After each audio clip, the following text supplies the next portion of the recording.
one. Hey everyone. Hello. It's Ann Marie. I'm Andrea. I'm Angel, and we have a special guest. Carla. Hi. Hi. So we are 3 real estate agents with Coldwell Banker Hallmark Realty, and we are here to give you the insight as to what really happens behind the scenes and in front of the scenes, and Just give some advice, some real estate advice, and we hope you guys enjoy it. Yeah. Take note of it. So it is the Wednesday before Thanksgiving. Yes. So what are you guys doing for Thanksgiving? Angel? So tomorrow I'm actually excited because I'm hosting my first ever Friendsgiving at our nice. home. We have Wow. about like 20 people coming over. Uh-huh. So this is the first year that it's like only friends, which is like our chosen family. So yeah, I'm super excited about that. And today we actually just finished volunteering for, it's called Big Sunday. And we just all got together, and Giancarlo was baby wearing him while we put together bags for people who needed dinner, like foods for tomorrow for Thanksgiving. Nice. Yeah. That's really What sweet. about you? I'm going to go to my sister's mother-in-law's house. So it's going to be fun. Okay, well, Yeah. I've got the quietest Thanksgiving ever. I don't have my 2 teenagers this year. They are with their father. So me and my fiance will have a very quiet Thanksgiving at home. We're going to cook in the morning and just hang out and enjoy the crappy rainy weather. I tend to disagree. I love this I do weather. too. I like the cold. thrive in this weather. I love really the do. cold. I do. So, Even this morning, I was doing some showings. uh-huh.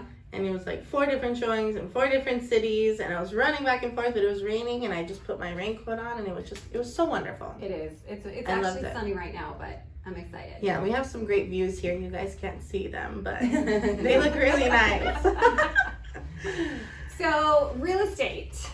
Yes. What's going on with you guys in real estate? I Well, know first, you had let's- showings. Well, Yeah. that's first. Like, I think it would be a good idea if like everyone gets to know kind of like how long we've been in real estate, Great like idea. a little bit of our background, what kind of real estate we do, things like that. Okay, You want to start? I'll start.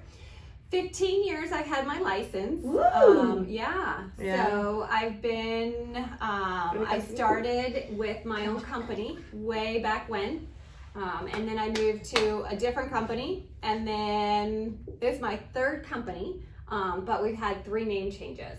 So if you look at all my business cards, it looks Right. like I've been switching a lot, but really I haven't. I mean, when I came to where I am now, which is where we all are, it was Prudential, and then it changed to Holland Chambers, and now we're Coldwell Banker.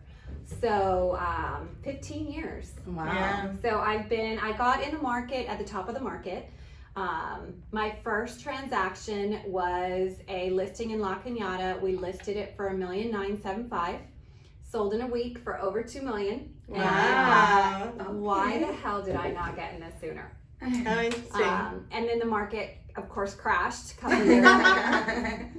And That's not funny. Sorry. Yeah, sorry. my lowest transaction was out in Palmdale for $90,000. Lower than my lowest. Wow. Yeah. And that's a house or not It land? was a house. Wow. It was a house. It was like 2000, probably like when was the crash? 09? So it was maybe Yeah. like 2010, 2011. Wow. Yeah. Wow. So what about you, Andrea? I've been in this business about 5 years now. I started here when we were Holland Chambers, Mhm. but obviously we've changed throughout the years.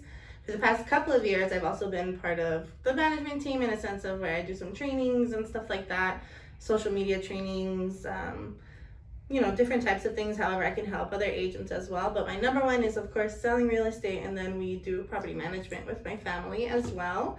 My first listing, Oh yeah. and I fought long and hard for this thing, you guys. It was a $199,000 Wow. condo in Reseda, where the developer owned more than 50% of the units, so you needed a cash buyer to be able to close. Oh wow. And I was like, oh my god, this is crazy. But then my second listing was $1.5 million in Hollywood Hills. So I'm like, all right, You're this like, is yeah. cool. I think one of the best things was nobody tells you where to start in this business. Yeah. And it's a tough thing to continue doing and do it well. There's so many different agents out there, and I don't know, It's tough interesting. business. We'll tell you guys stories. Everybody has their own. It's definitely tough. And you, Angel? Angel. So I'm the newest agent. I've been in real estate for about 3 years. I spent about a year and a half managing a real estate boutique firm in West LA. And that was a great adventure, but since I was doing all of the things that actually most agents don't like doing, which is like managing the whole entire thing from like lead generation to following up with leads to showings, everything like that, and even including my broker's personal life, I realized how much he was making, and I was doing 80% of the work, and so I decided that I was going to become an agent myself, and so I've been an agent for about 2 years. But in those 2 years, I had 2 baby boys. So this is my youngest, and he's going to be 7 Our months. favorite And boys that come and join us at the Yeah. office. And then I have a boy that Valentino that just turned 2 years old. So they've been keeping me pretty busy. And I was graduating from college, so it was something I was like doing on the side at first. And then the last few months, I finally went full time. But I thought I was doing bad because my lowest listing was like 428. So I'm like, I need to get over this hump. What's the next, Right. But my first listing was actually very seamless because, well, not listing, my first Sales. sales yeah. transaction. It was a friend of the family, not my family, my honey's family, and they're Armenian and they're very loyal and they're sweet people. And so they came to me to be their agent, and they trusted me, and they're still very happy with their place. And that was 2 years ago. Nice. Yeah. You know, you brought up a really important point that you said you were doing this part-time and now you're full-time. I have to say, being in the industry the longest of the 3 of us, it's one of my biggest pet peeves is part-time agents. Right. Like, this is what I do for a living. Yeah. This is how I support my family. Yeah. And honestly, like every transaction, every day, I'm trying to get better. I'm learning. Yesterday, I went to a class on Assembly Bill 1482. Next week, I'm going to a class on the new accessory dwelling units. And when I get into a transaction with somebody who is a mom who is going to school or is a florist and they do real estate part-time, it gets my goat. Oh, I'm sure. Actually, in America, this is a very fun fact, and something that everybody should think about is, in America, there's 1.5 million realtors. Wow. 1.5 million. That's a lot. Okay, 50% of the 1.5, so 750,000 of them have not done any transactions at all, not one. Okay, so of the 750,000 in America, 80% of the 750 that actually do transactions, they've only do 2 or 3 transactions every year. Yeah. So, you could tell that this is people that are like getting their licenses just for, just in case I buy something, or just in case my family wants to buy something, But that's the worst too. It's the worst because you have so many dues you gotta pay. So like for me, because I was like balancing so many different things, everything I did was in partner with my broker.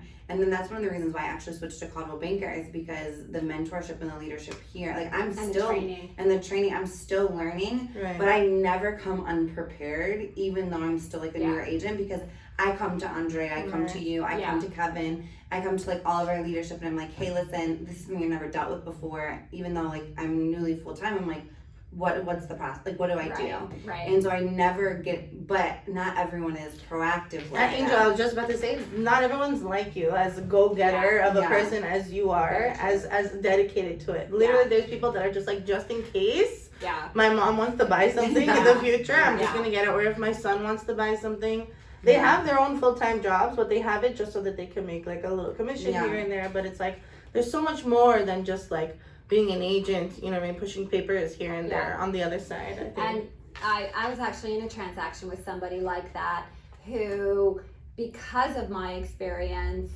my client benefited greatly. Right. So it was about the time where the termite inspection, and you will remember this, the termite inspection used to be on the residential purchase contract.